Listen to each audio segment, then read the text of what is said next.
नमस्कार, आप देख रहे हैं Legacy and stock market, India का first free stock market academy जो free of cost stock market सिखाने का प्रयास करता है। 2026 में आपको स्टॉक मार्केट सीखना है बिना कोई कोर्स परचेस करे तो आप सही यूट्यूब चैनल पर आए और सही वीडियो पर आपने क्लिक किया है। स्टॉक मार्केट के इंट्रोडक्शन में आपका स्वागत है। स्टॉक मार्केट क्या है, किस प्रकार से काम करता है और क्या क्या चीजें इसमें होती है, इसके बारे में आज समझने वाले हैं। अपने शेयर बाजार में रुचि रखने वाले दोस्तों के साथ वीडियो शेयर करें। अपने जो शेयर बाजार में सीखना चाहते हैं, आना चाहते हैं, ऐसे लोगों के साथ वीडियो शेयर करें। वीडियो को लाइक करके एल्गोरिदम को बता दे कि वीडियो अच्छी है। वीडियो शांति से बैठ के देखनी है, क्योंकि ये कोई चलते फिरते का गेम नहीं है। आप कोई IIT JEE प्रिपरेशन करते हो, जब आप hots high order thinking question solve करते हो तो क्या आप चलते फिरते करते हो? नहीं, सोच समझ के। उसी प्रकार से होता है, एक बिजनेस है, धंधा है, जो कई लोग कई सालों से करते आ रहे हैं। 2024 में, 23 में, 22 में, 21 में हमने भी किया, लेकिन इंटरनेट पर दिखाना 2023 से चालू किया, 24, 25 और 26 शुरू हो चुका है। चलिए वीडियो शुरू करते हैं। इंट्रोडक्शन में समझेंगे ओवरऑल। आई होप आपको ये सीरीज पसंद आई होगी और ऐसे ही आप इस पर प्यार दिखाएंगे, ऐसा मुझे लगता है। सबसे पहले बात करते हैं what is stock market. Stock market क्या है, ये बेसिक चीजें हम समझ लेंगे। Stock market serve as a platform where the share of publicly listed, ये ध्यान रखने वाली बात है, publicly listed companies are bought and sold. Bought and sold, bought मतलब खरीदे जाते हैं और सोल्ड मतलब जहां बेचे जाते हैं, पब्लिकली लिस्टेड कंपनीज के। ये बात ध्यान रखें। बाइंग ए शेयर मींस शेयर को परचेस करना। जहां पे हमने कहा बॉट, बाय किया जाता है, मतलब उस शेयर का कहीं ना कहीं acquiring small fraction of ownership, मतलब उस कंपनी का आप एक प्रकार से छोटा सा हिस्से में पार्टनर बन जाते हैं। मतलब यहाँ पे एक्चुअली क्या है, इसको अगर मैं आपको थोड़ा सा समझाने का, सरल समझाने का प्रयास करूँ तो आप यहाँ पे थोड़ा समझ के देखिए। अगर एक कंपनी है, सपोज XYZ नाम की कंपनी है, ये कंपनी के 100 शेयर है सपोज, तो आप 10 रुपए में, इसका एक शेयर आता है, तो आपने सपोज 10 शेयर बाय किए, तो आपने 100 रुपये इन्वेस्ट करके इसके 10 शेयर के परचेस कर चुके हैं। अच्छा, एक बेसिक फैक्ट बता दूं मैं आपको स्टॉक मार्केट की जनता को समझने के लिए। अगर आप कोई भी कंपनी के 51% स्टेक बाय कर लेते हो तो आप उस कंपनी के ओनर बन जाते हो। ये चीज़ आप ध्यान रखें। किसी भी कंपनी के अगर 51% आप शेयर बाय कर ले तो इनडायरेक्टली आप उसके ओनर बन जाते हैं। आई होप आपको ये चीज़ समझ आई होगी। आइए टॉपिक पे आते हैं। अब हम कहाँ थे, जहां पर हम ओनरशिप इन दैट कंपनी, कैसे शेयर्स को बाय करके हल्का फुल्का ओनर बन जाते हैं। Buy owning shares you become a partner, आप पार्टनर बनते हैं उस कंपनी के, in the company success rather than a mere gambler. आप फालतू कोई जुआ जमेर ना करके आप उस कंपनी की, अगर वो सक्सेसफुल कंपनी अच्छी ग्रो करती है तो आप उसमें सक्सेसफुल हो जाते हैं। खैर, जो मैं समझा रहा हूँ इसका ओवरऑल PDF आपको हमारे टेलीग्राम पर मिल जाएगा, लिंक डिस्क्रिप्शन में है, ज्वाइन करके रखे PDF फॉर्मेट में। अगर आप स्टॉक मार्केट का कोर्स पूरा समझना चाहते हो तो जो डेटा स्टॉक मार्केट का अपना कोर्स परचेस करके आप नॉर्मल जो चीज़ें आपको लगती है स्टॉक मार्केट सीखने के लिए, वो हम आपको बिल्कुल फ्री ऑफ कॉस्ट प्रोवाइड करेंगे। Why do companies enter in stock market? एक सवाल आपके मन में, जहन में आता होगा कि स्टॉक मार्केट में भैया कंपनीज आती क्यों है? अरे भैया, अगर एक कंपनी है मुझे चलानी है तो मैं स्टॉक मार्केट में क्यों आऊँ? मैं नॉर्मल काम करूँ, उसमें ही रहूँ, अच्छा है मेरा, बढ़िया चल रहा है, क्या दिक्कत है? Company require substantial capital to expand their operations, development new products and achieve growth. Company को एक्स्ट्रा फंड चाहिए। एक बात हमेशा याद रखिए, जब भी आप पैसा बनाने का, एक कंपनी में बनाने का ट्राई करते हो, तो आपका 100 रुपये से 1000 रुपये से काम होने नहीं वाला। एक टाइम आता है, इंसान की जो लालच है वो कम नहीं होती है, और इंसान में ग्रोथ नाम का एक जो चीज़ है वो बहुत होता है। इंसान को ग्रोथ पाने के लिए चीज़ें चाहिए, प्लस चीज़ें चाहिए। तो यहाँ पे उसको चाहिए कंपनी को सस्टेन करने के लिए मनी। किस लिए? उस कंपनी के मार्केटिंग के लिए, उस कंपनी के प्रोडक्ट को और सही से करने के लिए, उस कंपनी के ओवरऑल ऑपरेशन यानी क्या? Marketing, business, sales and XYZ, इसके लिए उसे एक्स्ट्रा पैसा चाहिए। ये एक्स्ट्रा पैसा वो कहाँ से लाए? तो वो लोगों से पैसे लेता है। कैसे लेता है इसके बारे में भी समझेंगे। इसके लिए आपको थोड़ा बहुत ना ध्यान से समझना होगा, जो मैं आपको समझाने का ट्राई कर रहा हूँ। इंस्टेड ऑफ सिर्फ उस पे नहीं, सिर्फ stocks solely on bank loan, सिर्फ बैंक लोन पे डिपेंडेंट नहीं, कंपनीज क्या करती है, ओनरशिप सेल करती है कंपनी की। सपोज मैं एक कंपनी का ओनर हूं, मैं उसकी ओनरशिप सेल कर रहा हूं कि देखो मेरे कंपनी में आप 10% हिस्सा बन सकते हैं, लेकिन उसका मुझे पैसा चाहिए फॉर जनरल पब्लिक। आप जनरल पब्लिक उसका हिस्सा बनती है, अब इस पूरे प्रोसेस को कहा जाता है the initial process of offering shares to the public. ये पूरे प्रोसेस को पब्लिकली शेयर ऑपरेशंस करने के लिए इनिशियल पब्लिक ऑफरिंग, जिसे हम कहते हैं आईपीओ। इनिशियल मतलब शुरुआत, public offering, initial public offering इस पूरे प्रोसीजर को कहा जाता है, जहां पर एक कंपनी अपने शेयर का वाटअप करती है। अब वाटअप मतलब डिस्ट्रीब्यूशन। अब एक चीज समझिए, आईपीओ ये एक डिटेल्ड कॉन्सेप्ट है, आप इस चीज को समझना आपके लिए जरूरी है, बिकॉज आईपीओ ये एक, आप यहां पे समझने का प्रयास करें तो आईपीओ ये एक डिटेल्ड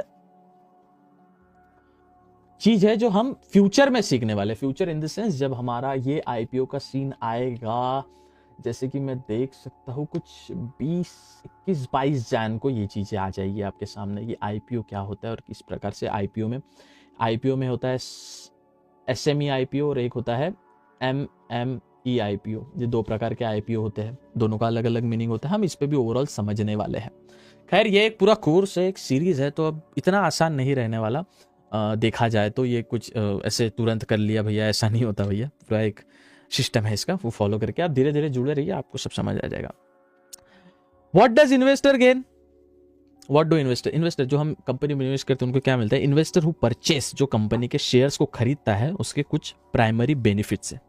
पहले बात प्राइस अप्रिशिएशन। जब आप किसी भी स्टॉक को परचेस करते हैं, इन्वेस्टर का क्या फायदा होता है जब हम स्टॉक्स को परचेस करते हैं?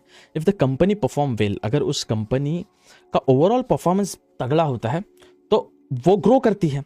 अब वो ग्रो करती है तो जो आपने शेयर परचेस किया था, इमेजिन कीजिए आपने 10 रुपए का शेयर परचेस किया है, तो वो प्राइस हो जाती है 15 रुपए या 20 रुपए। क्यों? क्योंकि वो कंपनी का ओवरऑल स्टॉक से जो ग्रो किया था। You getting my point? या कंपनी कभी कभी प्रॉफिटेबल होती है तो डिविडेंड देती है। अब इसका अलग सीन है, कोई कंपनी देती है, सब कंपनीज, ऑल कंपनीज डिविडेंड नहीं देती, कुछ कुछ कंपनीज देती है, तो सब कंपनी डिविडेंड नहीं देती है, ध्यान रखें। उनके अर्निंग्स का टू देयर सब शेयर होल्डर्स एज डिविडेंड्स। एक सब कंपनीज डिविडेंड नहीं देती, कुछ कंपनीज देती है, ठीक है। अब वो कौन सी कंपनी देती है, क्या देती है, वो भी समझने वाली बात है, तो आइए समझते हैं। खैर, how does share move price? खैर अब मैंने बताओ भैया, मैंने 10 रुपए का शेयर बाय कर लिया, ये ऊपर जाएगा या नीचे जाएगा, कैसे पता चलेगा? तो सबसे पहले a share price moves, a share price is determined by सर्वल factors. कुछ चीजों से ओवरऑल मिला के एक स्टॉक की प्राइस ऊपर जाती है। सबसे पहले आता है डिमांड एंड सप्लाई, जो सबसे पहले होता है हमारे पास। डिमांड एंड सप्लाई में फंडामेंटल प्रिंसिपल्स, क्या कंपनी के अंदर के लोग अच्छे हैं, क्या कंपनी अच्छे तरीके से काम कर रही है, क्या कंपनी में कोई अंदरूनी अंदर स्कैम तो नहीं चल रहा है, या ओवरऑल ये लोगों की फुलफिलमेंट कर भी रही है नहीं कर रही, क्या ये लोगों के लिए समर्पित है या नहीं है। इस चीजों को ओवरऑल डिमांड एंड सप्लाई में देखा जाता है। यहां पे आप ध्यान देंगे, where higher demand there supply purchases the price up high, vice versa. अगर इमेजिन कीजिए, आप इस चीज को एक अच्छे एग्जाम्पल के साथ समझेंगे, जो कि कुछ इस प्रकार रहने वाला है। एक XYZ करके एक प्रोडक्ट है, ठीक है, ये प्रोडक्ट है पूरा इस प्रकार से, ठीक है, आप समझिए एक प्रोडक्ट है, और इस प्रोडक्ट को लेने के लिए, प्रोडक्ट एक ही है लेकिन इस प्रोडक्ट को लेने के लिए 2 लोग हैं। अब दोनों को ये प्रोडक्ट लेना जरूरी है, तो दोनों लोग में से क्या बोलेंगे, मैं इसके 10 रुपए देता हूं, तो दूसरा बोलेगा नहीं भैया मैं इसके 20 रुपए देता हूं, तो वही वापिस बोलेगा देख भैया तू 20 दे रहा तो मैं 30 देता हूं, लोग बोलते हैं मैं 40 देता हूं, ये तीसरा बोलेगा मैं 50 देता हूं। तो क्योंकि इसकी डिमांड ज्यादा है, ये प्रोडक्ट की जितनी ज्यादा डिमांड, जितना कम सप्लाई, उतनी वो प्राइस स्टॉक के ऊपर। और same goes with vice versa, ये चीजें क्रॉस में होती है सेम, जितना डिमांड कम सप्लाई, प्राइस बढ़ती जाएगी। सप्लाई बहुत है भैया, बहुत सारी, ये प्रोडक्ट बहुत लोकल प्रोडक्ट है, और ऐसे कई सारे प्रोडक्ट मार्केट में है, और लेने वाले भी 2 लोग ही है। अब कई सारे प्रोडक्ट है तो कोई बोल रहा है मैं 5 का बोलता है, कोई भाई मैं 3 में ही बोलूंगा, कोई बोलता है मैं 2 में ही बोलूंगा, कोई बोलता है मैं 1 रुपए में बोलूंगा। तो सिंपल, एक किराना दुकान में 10 किलो शक्कर है और पूरे एरिया में शक्कर की काफी जरूरत है, तो सिंपल है भैया कि वो किराना दुकान वाला वो शक्कर को महंगा महंगा करके बेचेगा, क्योंकि 10 किलो शक्कर लेने वाले 100 लोग, लेकिन शक्कर की जरूरत भी बहुत ज्यादा है, तो शायद वो शक्कर का भाव बढ़े और वो लोगों के बीच में वो डिस्ट्रीब्यूट हो। यही एक फॉर्मूला होता है डिमांड एंड सप्लाई का, बेसिक चीज। उसी के साथ साथ हाउ डज शेयर प्राइस ऊपर कैसे जाता है, हम इस टॉपिक पे थे जहां पर डिमांड एंड सप्लाई पहला पॉइंट। दूसरा, company performance, strong financial result, new products and good management positively influence the price. Company का परफॉर्मेंस जो है उसके हिसाब से ओवरऑल कंपनी का स्टॉक, स्ट्रॉन्ग फाइनेंशियल, हाँ भैया कर्जा नहीं है कंपनी पे, बढ़िया है। प्रोडक्ट, नए नए प्रोडक्ट्स लाते रहती है। मैनेजमेंट सर्विसेज उसकी अच्छी है। लोगों के प्रति इन्फ्लुएंस उसका अच्छा है, तो उसकी प्राइस ऊपर जाएगी। एक और तरीका होता है मार्केट एक्सपेक्टेशन, जहां पर investor sentiment and future outlook, company का भविष्य किस प्रकार से, जैसे मार्केट एक्सपेक्टेशन में एआई के जो स्टॉक्स है वो काफी अच्छा परफॉर्म कर रहे हैं। For the company and the broader economy play a significant role. अब ब्रॉडर इकोनॉमी में देखोगे तो भैया एआई के स्टॉक्स ओवरऑल परफॉर्म कर रहे हैं, तो कंपनी की एक्सपेक्टेशन एआई के साथ ज्यादा है, मतलब एआई के स्टॉक्स ऊपर जाने वाले भविष्य में। अच्छा, इंडियन स्टॉक मार्केट के कुछ फिर बेसिक चीजें अभी आती है जो आपको बेसिक इंट्रोडक्शन में काफी हेल्प करेगी। और ये पीडीएफ आपको वीडियो नहीं समझ आता तो ये आपको मिल जाएगा, इसको आप प्रिंट करा लीजिए और इसको देखिए ध्यान से और एक कोर्स तरह ये पूरा बनाइए, आपको शायद हेल्प होगी। Indian stock market primary operates through 2 major exchanges. अब भैया ये स्टॉक शेयर ये जितनी भी बातें आपने बताई ये होती कहाँ है, क्या इसका संकेत है, कहाँ भैया ये मिलते हैं, कहाँ परचेस होते हैं, कहाँ भैया, जैसे भैया हमारा एक चीज समझिए, यहाँ पे 2 चीजें होती है, इसको समझने का प्रयास करेंगे। सबसे पहले आता है एनएससी। एनएससी मतलब क्या, national stock exchange. National stock exchange और बीएससी बॉम्बे स्टॉक एक्सचेंज, ऐसे प्रकार के 2 एक्सचेंजेस होते हैं। ऐसा समझिए, इसको हम समझेंगे। जो मैंने आपको एग्जांपल दिया था कि हमें शक्कर परचेस करने जाना है, अब हमें शुगर परचेस करने जाना है। शुगर हमें परचेस करने जाना है, कहाँ से करेंगे, तो यहाँ पे स्टॉक मार्केट में ओवरऑल 2 दुकानें होती है। पहले होती है NSE that is national stock exchange, एक होती है BSE that is Bombay stock exchange. याद रखिए बॉम्बे स्टॉक एक्सचेंज जो है ये एशिया का सबसे पुराना एक्सचेंज है। एक्सचेंज क्या, आप एक ऑर्डर डालते हो, मुझे एक XYZ नाम का स्टॉक परचेस करना है 10 रुपए का, ये ऑर्डर जाता है किसी भी एक्सचेंज में और एक्सचेंज आपको फिर वो 10 रुपए का स्टॉक देती है जो आप परचेस करना चाहो, और एक्सचेंज ही उस कंपनी को पैसा भी देती है 10 रुपए जो आपने किया था। खैर एक्सचेंज फीस वगैरह लगती है, वो ज़्यादा नहीं होती, मिनिमल होती है। उसके बारे में भविष्य में समझेंगे कैसे क्या होता है। आई होप आपको समझा होगा। तो एनएससी और बीएससी 2 एक्सचेंज होते हैं। The overall direction of the market is tracked by indexes. अब इनका इंडेक्स भी होता है। इंडेक्स आप ध्यान रखिए, ये शब्द हमारे लिए काफी ज्यादा इंपॉर्टेंट रहने वाला है भविष्य में। निफ्टी, सेंसेक्स, एक इसमें आता है बैंक निफ्टी भी आता है, एक बैंक निफ्टी भी आता है। तो ऐसे कई सारे इंडेक्स होते हैं। इंडेक्स मतलब ओवरऑल। अब देखिए एक प्लेयर का जो स्ट्राइक, अगर आप क्रिकेट देखते हो तो स्ट्राइक रेट होता है, आपको पता है स्ट्राइक रेट होता है मतलब जैसे एक प्लेयर का 200 का स्ट्राइक है ओवरऑल करियर का, तो इसने ओवरऑल अपने पूरे करियर में जितना भी इसके मैचेस रहे थे इसने पर बॉल पे 2 रन बनाए हैं, इसलिए इसका 200 का स्ट्राइक रेट है। मतलब एक ओवर में 12 रन बनाता है, तो उसको स्ट्राइक रेट कहा जाता है। वैसे मार्केट में स्टॉक्स किस प्रकार से परफॉर्म कर रहा जाता है उसे निफ्टी और सेंसेक्स कहा जाता है। ऐसे बैंक निफ्टी, फिन निफ्टी, ये सब कुछ होता है, ये आगे समझेंगे डिटेल में। Who invest in stock market, stock market में कौन निवेश करता है इसके बारे में समझे तो रिटेल इन्वेस्टर सबसे पहले, आपके और मेरे तरह इंडिविजुअल इन्वेस्टर्स, आपके और मेरे तरह लोग जो पर्सनल अकाउंट से बाय और सेल करते हैं डीमैट अकाउंट में, आपके जैसे मेरे लोग, नॉर्मल लोग। और कौन होते हैं भैया मार्केट में निवेश करने वाले, तो मार्केट में निवेश करने वाले होते हैं बिग इन्वेस्टर्स, बड़े बड़े लोग। इसमें कौन आते हैं, large domestic financial institutions like mutual funds, insurance companies and banks.